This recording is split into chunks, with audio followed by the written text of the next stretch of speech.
white layer chicken, napaaga ang pangingitlog. Pagkain ng pamilya, araw-araw pa ang kita. Ang itlog ay isa sa paboritong pagkain na hindi mawawala sa hapagkainan nating mga Pinoy. Bukod sa masustansya na, sa murang halaga nito ay nairaraos na natin ang ating almusal, tanghalian, merienda, at minsan hanggang hapunan pa. Kaya nga, isa rin ang itlog sa mga pangunahing produkto sa ating bansa na magandang pagkakitaan. Katulad na lang ni Sir Carlito mula sa lalawigan ng Cavite na nag-alaga ng puting paitloging manok para sa pagkain ng kanyang pamilya at pang-araw-araw na kita sa pagbebenta ng itlog. Gumagawa siya ng sariling pakain at nagbibigay ng atogi sa kanyang mga alagang manok kung saan napaaga ang kanilang pangingitlog hanggang sa gumanda pa ang kalidad ng mga ito. Sa pagbisita namin sa kanyang backyard farm ay ito ang kanyang mga ibinahagi sa amin. December po ang ano ko nito eh. So napaaga siya kahit yung pinagbilang ko nung chinat ko siya. Sir, yung sayo ba't meron na? Sabi naka-atobi kasi ako niyan, sabi ko. Sabi niya, ba't yung iba wala pa? So may chat kami, may mga chat kami. Maganda nga yung ano mo, feeds mo. Kasi sabi ko yung pakain ko yung gawa kong feeds. Plus yung sa atobi nga. Yung iba kasi wala pang drop. So nag-first drop siya, ang laki. Tapos parang pugo yung isa. Tapos isang malaki. Nagulat ba't malaki yung isa? Tapos yung isa parang ang lambot. So first drop daw yun. Sabi ko, sir, ba't ganito yung ano nyo? Ang liit-liit. Ah, meron na. Expected pa yung mga ano pa, December. Ang pangingitlog nila. Oo, hanggang sa, ano na ngayon, di pa February. Ano na to? 60 grams yung iba dyan. Anong size? So large na po yan. Ah, so large na. Yung iba po dyan, sobrang laki, jumbo. Wala lang nag-drop ngayon ng malaki.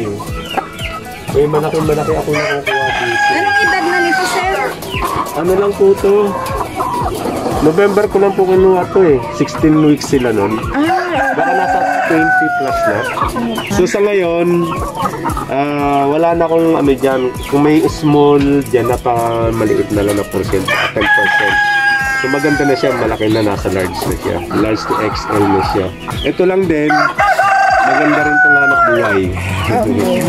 Kaya ako naglagay ng ganito aside from buwanan ko at yung baboyan na pang 4 na buwan o 3 months. Eh sabi ko kailangan ko ng daily. So naisip ko yung ito nga RPL kasi daily to eh. Kailangan mo kasi ng daily income. Naubos yan. So mamaya lang deliver na ulit. Kahit sila nagtatanong eh, ba't ano yung lasa ng ito maligatok? Yung iba, yung pag ginuya mo, yung puti. Ay, opo. Tapos yung dilaw niya, hindi dilaw na din, parang nag-orange. Yes. Sabi ko puti yun eh. Saka yung lasa, iba po talaga. Sa isang feeder ba, sir, ilan nauubos nito sa mga? 750 grams to eh. May sukatan ako dito. Ito. Ay, sa isang ganito lang, sir. So 10 kasi siya ma'am eh. So 5-5, 10 siya per day, 10 kilo. Ah, okay. So hahatiin mo siya 5. Divide na lang dito. So ito na yung sinukat ko, 757. So less siya sa 2.5 kg. Tapos yung dumi nila nilalabas ko na dyan sa kabila. Pang ano ko na yan, pang process ko siya for sa beddings ng mga ano, yung gulay. So napapaikot niyo po? Walang tapon. Wala po. Wala po talaga. Yung poops nila, iipunin ko siya para gamitin ko siya pag prepare ng gulayan sa lupa. Sa maghapon, sir, nakakailang galon siya? Ano siya? 2 days yan. 2 days yung isang Opo, malakas na sila ngayon eh. Dati, 3 days. 4 na kutsara yan. Yung ato eh, 4 na kutsara. 16 liters. 4 siya. 16 liters, 2 days na nauubos. So, after nun, lagay uli 4. Sabi ko nga, lalo kung may ato, hindi ka makaka-store na yung amoy o ano. Ang kailangan po kasi nito open air eh. Pansinin niyo po sa mga ganito, puro open. Oo po, sir. Ang ano lang kasi dito, magiging kalaban nyo dito yung mga predators.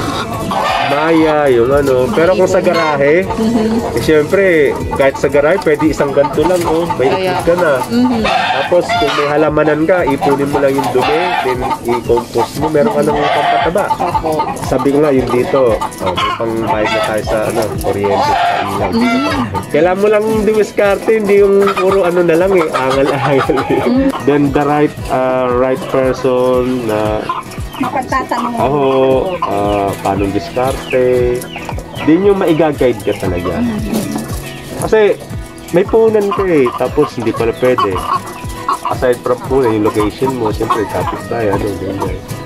Then hindi mo pala siya inaral talaga ng matagal. Iba, pag may pera naman, agad-agad. Opo. Walang knowledge. Pag sa karoon. Mas mayanap pang mag-start yung walang pera pero may knowledge. Ang bilis nun. Sa tamang diskarte at kaalaman, maliit man ang puhunan, ay kaya nang mag-alaga ng white layer chicken kahit sa loob lang ng bakuran. Kasabay ang wastong pagpapakain at pagbibigay ng atovi sa mga paitloging manok, ay siguradong tuloy-tuloy ang kanilang pangingitlog. Less hassle at enjoyable pa ang pag-aalaga dahil bukod sa dagdag pagkain na ng buong pamilya, nagbibigay pa sa atin ng magandang kita.